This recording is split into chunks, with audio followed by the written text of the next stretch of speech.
Meninas e meninos do meu coração varonil, sejam bem-vindos a mais um curso hoje, Direito Constitucional, aqui no único lugar onde você é acariciado, recebido com todo carinho e sua preparação especialíssima. Hoje é um curso de Direito Constitucional aqui com o professor Sionil Borges, no portal Silvio Sante. Nossa primeira questão é, professor, faz uma apresentação aí. Não vou fazer apresentação de nada. Esse é um curso de exercícios, não é um curso teórico, embora tenha como costume, antes da questão propriamente dita, fazer considerações teóricas. Isso é muito importante. Não é analisar só a sentença em si, fazer uma recapitulação, rememorar, por exemplo, os sentidos de uma Constituição. Os sentidos que mais caem em prova, sociológico, político, jurídico de Constituição. O conceito sociológico, tem o L aqui, né? E aí é um mnemônico, L, La Salle. Político tem T, Schmitt. E Hans Kelsen não tem nada, Hans Kelsen é o sentido jurídico. É óbvio que numa prova, sobretudo aquela realizada, conduzida pela banca examinadora da Sebrasp, CESP, você não vai ter essa facilidade. O L, La Salle, T, político e Hans Kelsen, o sentido jurídico. A sua banca vai prezar pelo conhecimento, né, pelo substrato realmente da matéria. E nesse ponto, vale rememorar que o sentido sociológico de La Salle leva em consideração que a Constituição deve reproduzir os fatores reais do poder. Então, quando você abre o texto reunido de forma solene, está aqui. Você está vendo o verso do texto. Eu estou vendo o interior do texto. O que você vê? Você vê uma mera folha de papel. E nesse anverso, eu vejo o seu interior. La Salle, ele olhava o interior, e não a capa, e não a forma. Olhando para o interior. Vem cá, o interior, ele reproduz, de fato, aquilo que acontece no seio da sociedade, aspectos econômicos, aspectos sociais, aspectos culturais, ou é simplesmente um repositório para a dominação do poder? Porque se a Constituição não reproduz esses fatores reais que conduzem, que emanam da sociedade, pode rasgar, porque é uma mera folha de papel em branco. Então, a mera folha de papel em branco é exatamente... Essa ideia é proveniente da concepção sociológica de La Salle. Se a Constituição não assim reproduz, rasga, porque é uma mera folha de papel em branco. Já Carl Schmitt, ele nos referencia e não se distancia de uma concepção sociológica, não é totalmente dissociada da concepção sociológica, que a Constituição é uma decisão política e fundamental. Você vai encontrar no texto constitucional aquilo realmente que é fundamental, aquilo que é estrutural do Estado. O que é estrutural? O que é estrutural dentro de um Estado? Com certeza, a repartição de competências, com certeza, a separação dos poderes, com certeza, a organização dos poderes. Tudo isso é estrutura do Estado. Mas pode acontecer de alguma coisa estar no interior da Constituição e não representar a estrutura, não ser um aspecto orgânico. Por isso, não é uma decisão política e fundamental. Poderia muito bem estar do lado de fora da Constituição, segundo Carl Schmitt.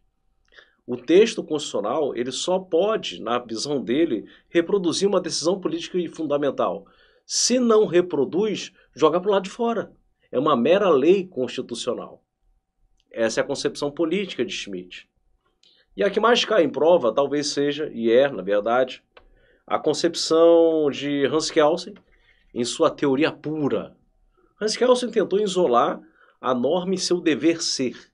Estudar a norma de forma a não considerar ela atingida pelos aspectos sociais, econômicos, culturais, religiosos. Vamos estudar a norma em sua pureza. E aí, cria-se uma ideia de um escalonamento vertical, está aqui a ideia do escalonamento vertical de Hans Kelsen. No topo, nós temos a Constituição, tá aqui vou botar a Constituição Federal, ok? Fazendo analogia ao nosso sistema, que é jurídico. Não é político e sequer sociológico. Ele é jurídico. Pouco importa o que tem dentro. Pouco importa se tem fatores reais ou não tem. Não é uma mera folha de papel em branco. Está no topo do ordenamento, tem supremacia sobre as demais normas, servindo inclusive de fundamento de validade do ordenamento superveniente, das normas que são advindas dali. Então nós temos aqui um plano existente, é uma norma escrita, é uma norma posta, e acima nós temos uma norma hipotética. Uma norma hipotética. Vencida essa consideração doutrinária, vamos à nossa primeira sentença. A possibilidade de um direito positivo supraestatal limitar o poder legislativo foi uma invenção do constitucionalismo do século XVIII, inspirado pela tese de Montesquieu, de que apenas poderes moderados eram compatíveis com a liberdade. Mas como seria possível restringir o poder soberano? Tendo a autoridade sido entendida ao longo da modernidade justamente como um poder que não encontrava limites no direito positivo. Uma soberania limitada parecia uma contradição. E, de fato, a exigência de poderes políticos limitados implicou redefinir o próprio conceito de soberania, que sofreu uma deflação. A ideia apresentada no texto reflete uma decisão política fundamental, configurando o sentido sociológico? Não. Esse é o sentido político de Carl Schmitt. Então, a sentença está errada. E exatamente dentro dessa ideia de Schmitt, decisão política fundamental, ele pega, olha o repositório constitucional, tá aqui, ó, o nosso repositório constitucional é esse aqui. Dentro da Constituição nós temos várias decisões que são políticos fundamentais. Eu não tenho dúvida de que a repartição de competências ingressa nessa ideia do que é fundamental, a separação dos poderes, a organização dos poderes, a organização do Estado. Tudo isso é estrutura, tudo isso é o elemento orgânico dentro de uma linha doutrinária, por exemplo, representada por José Afonso da Silva. É um aspecto estrutural, é um elemento orgânico. Isso aqui tudo é elemento orgânico da Constituição Federal. Mas dentro da Constituição é possível perceber lá o parágrafo 2º do artigo 242, o Colégio Dom Pedro II, que é instalado no Rio de Janeiro, e é mantido, sua manutenção é pela União. Pergunto, por que está no texto constitucional? Poderia muito bem estar do lado de fora. Então, esse parágrafo 2º do artigo 242 não é uma decisão político fundamental. Poderia muito bem estar do lado de fora. Trata-se, em verdade, de uma lei constitucional. E quando o Schmitt chama de lei, é para desvalorizar a sua supremacia, para tornar a matéria subconstitucional. A gente um pouco mais à frente vai ver essa classificação, as chamadas constituições subconstitucionais, as normas subconstitucionais. Então, é simplesmente uma lei constitucional, assim como também o capítulo dos índios poderia muito bem ser retirado do texto constitucional e ser tratado pela legislação infraconstitucional. Então, Schmitt não é o que ele preconiza, não é o que ele defende, Mas ele reconhece que o ideal seria só ter decisão político fundamental. Mas isso não ocorre. Porque, sobretudo nas constituições que são prolixas, inchadas, não sintéticas, não breves, não reduzidas, as constituições analíticas, elas falam demais, ingressando em assunto que não é decisão política fundamental. Na ideia de lei constitucional. Façamos análise da questão número 2. Para Carl Schmitt, que defende a concepção política, a Constituição não se confunde com uma lei constitucional. Não, não se confunde. O texto constitucional pode eventualmente colidir com a decisão política fundamental, que seria propriamente dita. A sentença está perfeita dentro dessa ideia de Schmitt. Aqui nós temos a concepção jurídica. A concepção jurídica Hans Kelsen defende a ideia de um escalonamento vertical. Professor, dentro desse escalonamento vertical, fazendo uma analogia ao nosso sistema jurídico posto, quem acha-se no topo? A Constituição Federal de 88, mais as emendas à Constituição, mais os tratados internacionais de direitos humanos, aprovados conforme o rito do parágrafo 3º do artigo 5º da Constituição Federal, juntos formando um bloco de constitucionalidade. Perfeito? Então, tudo isso vai servir como fundamento de validade para as normas infraconstitucionais e indiretamente, de forma reflexa, para as normas infralegais. Mas isso aqui é um plano jurídico positivo. O que é positivo? Gente, positivo é porque está escrito. E aí Kelsen chegou num momento, uma norma infralegal extrai da lei, e a lei tira fundamento da Constituição, e todos da Constituição. E a Constituição retira o seu fundamento de quem? Ele não poderia, e aí ele chegou naquela sinuca de bico, ele não poderia falar, retira, é do povo, é religião, divino, poder divino. Não. Ele criou um plano lógico, jurídico. Olha na cabeça dele. É lógico que tem algo acima da Constituição Federal. Mas eu hoje, exatamente por defender uma teoria pura, não vou falar o que é.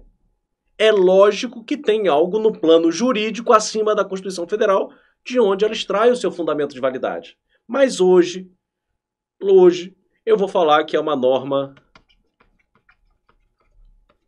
hipotético fundamental. Entendi. Então nós temos um plano pressuposto, que é a norma hipotética, e um plano posto, escrito, que é o plano jurídico positivo.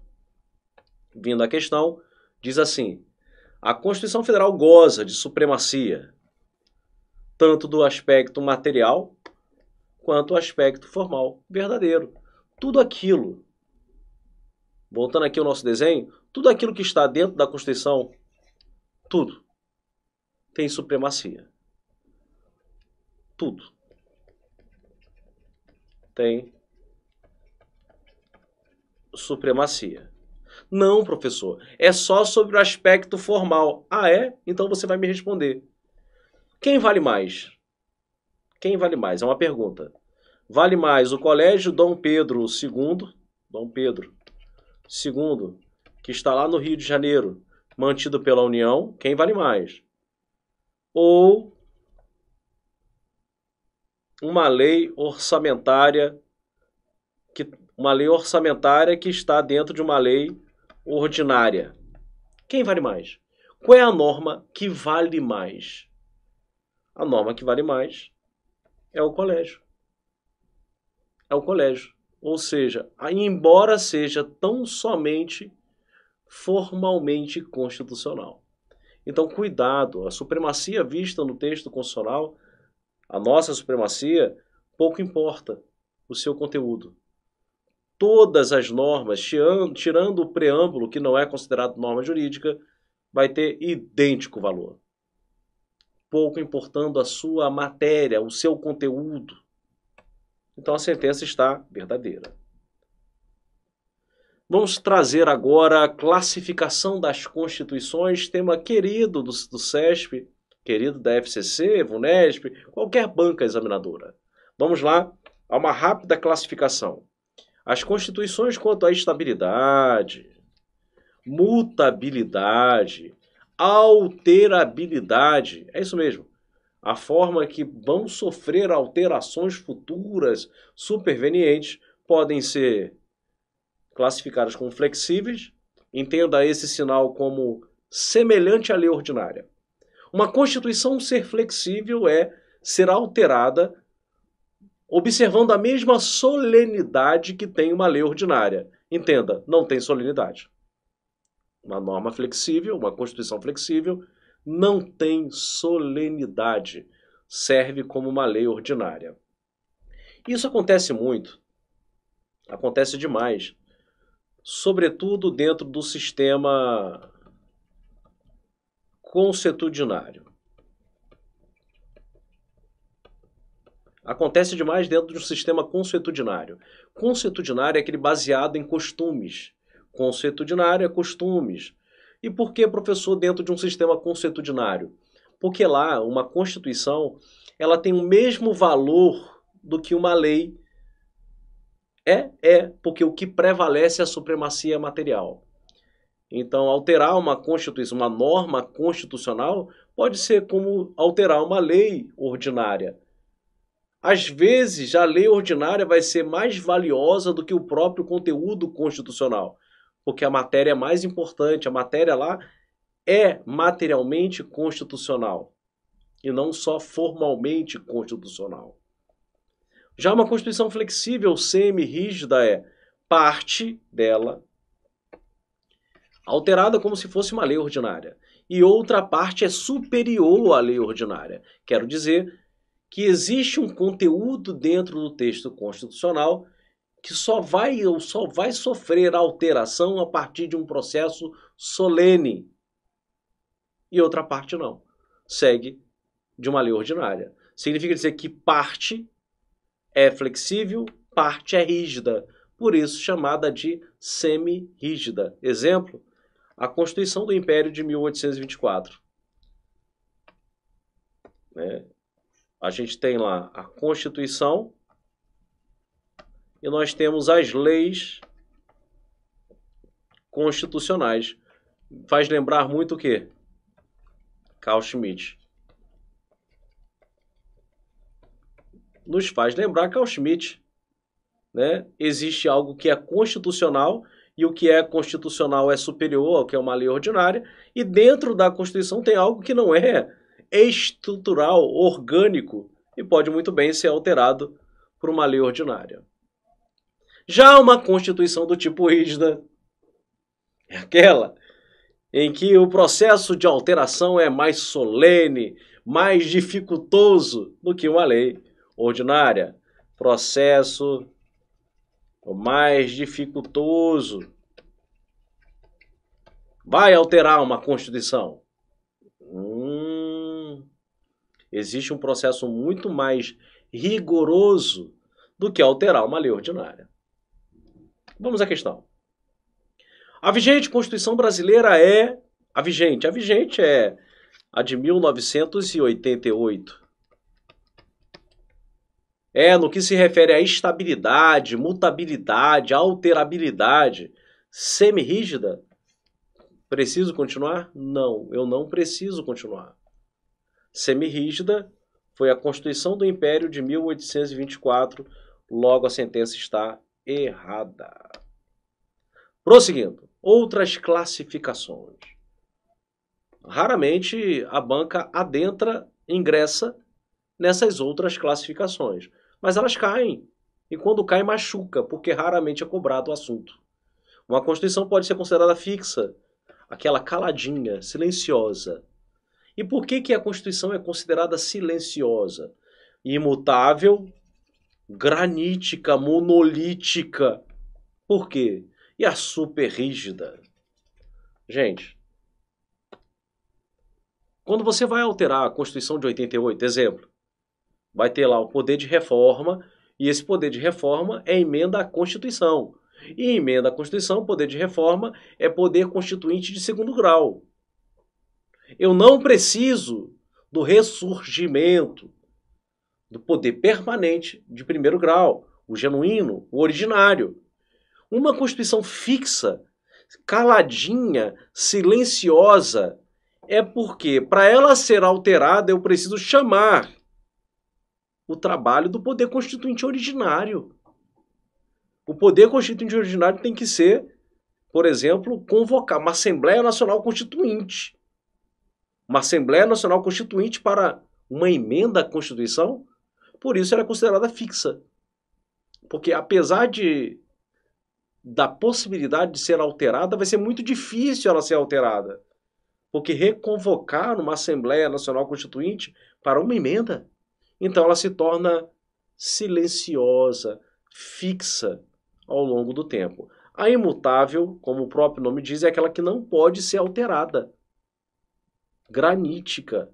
E a super rígida, peço sua atenção agora, o parágrafo 4º do artigo 60 da Constituição Federal de 88, a nossa Constituição vigente, vem trazendo um núcleo pétreo. Núcleo pétreo. Parte da literatura. E aí, parte da literatura é Alexandre de Moraes, gente. Alexandre de Moraes classifica a Constituição de 88 como sendo super rígida pelo fato de ter um núcleo pétreo. Para o autor, ela é rígida, rígida. Mais rígida pelo mundo é aquela Constituição que o processo é mais dificultoso do que o de transformação de uma lei ordinária. Alterar uma lei ordinária é muito mais fácil. Ele fala que a Constituição de 88 tem um plus. E esse plus é ter uma parte ali que não pode ser abolida. É um núcleo essencial que não pode ser alterado no sentido de ser extirpado da Constituição Federal. Ser retirado da Constituição Federal. Pode alterar? Pode. Pode aumentar, pode até restringir um pouco. Você só não pode eliminar, abolir, ou ser tendente a abolir. Então, cuidado na prova. A Constituição de 88, para a parte da literatura, também pode ser considerada super rígida pelo fato de ter um núcleo essencial que não pode ser abolido, apagado. Diz assim a questão de número 5. O fato de o texto constitucional ter sido alterado quase 100 vezes. A questão de 2018, tá, gente? Ele já foi alterado por mais de 100 vezes. Quase não, mais de 100 vezes. Em razão de emendas à Constituição. Não é suficiente para classificar a nossa Constituição como flexível. Não, não é. A nossa Constituição não é flexível, então não é realmente suficiente. A nossa Constituição ela é do tipo rígida,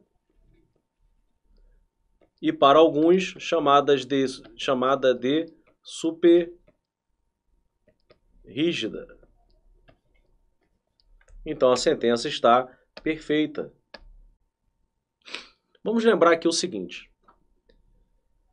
Nós temos aqui a ideia do escalonamento vertical, já falado. A Constituição Federal tanto tem supremacia formal, como também material, serve como fundamento de validade para as normas infraconstitucionais e indiretamente, reflexamente para as normas infralegais dentro desse escalonamento hierárquico vertical, o que não impede, sobremaneira, que a Constituição não possa ser alterada, sempre observando o parágrafo 4º do artigo 60, que traz um núcleo pétreo. Núcleo pétreo, cláusulas pétreas, não podem ser abolidas. Não pode ser abolido, apagado, fulminado. Tudo bem, eu entendi, professor. Tem lá o núcleo pétreo, a Constituição é rígida. Rígida é imutável? Não. Pode ser alterada. Observando toda uma processualística constitucional, tendo limitações circunstanciais, procedimentais, materiais, tudo isso feito por meio de emendas à Constituição, dentro de um processo que corre no Congresso Nacional, assim entendido, segundo o artigo 44 da Constituição Federal, como um somatório de Câmara dos Deputados e Senado Federal. Vamos à questão de número 6. Constituição é a lei maior do ordenamento jurídico. E realmente, dali vai ser extraído o fundamento de validade para todas as normas supervenientes. E os seus dispositivos, por servirem de fundamento para o conteúdo das normas infra. Verdadeiro. Devem ser imutáveis? A nossa Constituição não é imutável. Nem o núcleo pétreo é imutável, porque pode ser estendido e até, por vezes, restringido, desde que não seja tendente à abolição. Portanto, a sentença está errada. Vamos à questão de número 7 e trazer aqui a classificação quanto à extensão. Quanto à extensão, as constituições podem ser consideradas sintéticas, pequenas, reduzida, breve, sumária ou analítica, prolixa, fala demais. Prolixa quer dizer, ela fala demais. Ela fala tanto, que muitas das vezes ela trata de assuntos que são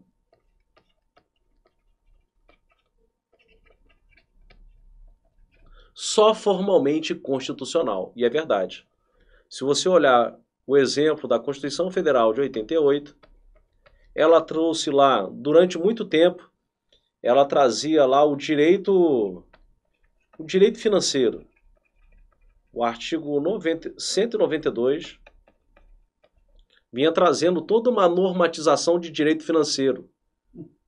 Houve a revogação do artigo 192, levando o assunto a ser tratado agora mediante lei complementar. Significa dizer que aquilo que estava lá no artigo 192 era só formalmente constitucional. Tanto hoje que a matéria é tratada por lei complementar.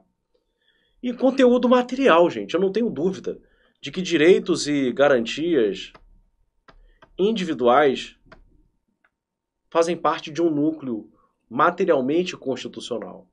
Então, uma Constituição analítica prolixa, ela tende a falar tanto a ponto de ingressar em assuntos que são só formalmente constitucionais.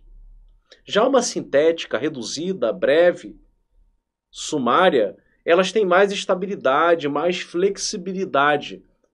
Ela é sintética, ela traz conceitos mais elásticos. Traz conceitos mais elásticos, permitindo que uma construção, eu vou escrever uma palavra aqui que não é do seu vocabulário, construção pretoriana. Pô, professor, não é nem do seu vocabulário, você está errando aí, ó. Pretoriana. Construção pretoriana. Agora traduza. Jurisprudencial. Um país como os Estados Unidos da América, em que a Constituição é sintética, em que você tem lá, acho que 13 artigos, é o sonho do concurseiro. Eu já vi professor falando assim, é o sonho do concurseiro uma Constituição com 13 artigos. Eu falo, não, é um pesadelo. É um pesadelo. Porque quanto menor a Constituição, maior vai ser a interpretação advinda dessas poucas normas. Então você tem que conhecer a jurisprudência para todos os lados. E no sistema norte-americano, uma jurisprudência funciona dentro do stare decisis, onde a jurisprudência tem natureza vinculante. Então você tem que conhecer poucos artigos, mas tem que conhecer todo o repertório, toda a pretória, toda a jurisprudência sobre cada um dos artigos. É muita coisa. A nossa não, a Constituição de 88, realmente ela não é tão estável, tão duradoura como é a americana, gente, existe até hoje. Até hoje, está lá, bonitinha. Ela é muito estável ao longo do tempo. Ela é flexível pelo fato de ter conceito elástico, abrindo aí a possibilidade de jurisprudência acerca dela. A nossa, ela é pouquíssimo estável. São mais de 100 emendas à Constituição. É espirrar, sai uma emenda à Constituição. Fala demais, traz em seu interior assunto que poderia estar do lado de fora. Confere-se uma capa, confere-se uma supremacia formal, só que materialmente não precisaria estar ali. Pensando nisso, façamos aqui uma última questão para fechar esse bloco. Por conter de forma sucinta normas que tratam dos mais diversos temas. Espera aí, olha só. Conter de forma sucinta normas que tratam dos mais diversos temas. A Constituição é classificada como sintética? Bom, se ela fala dos mais diversos temas, gente, ela não é sucinta. Ela é ampla, ela é inchada, ela é prolixa, ela é analítica. Ela não é sintética, é analítica. E com isso chegamos à resposta, o item está errado. Fechando aqui o nosso primeiro bloco de nossa aula 1 de Direito Constitucional aqui no portal Silvio Santos.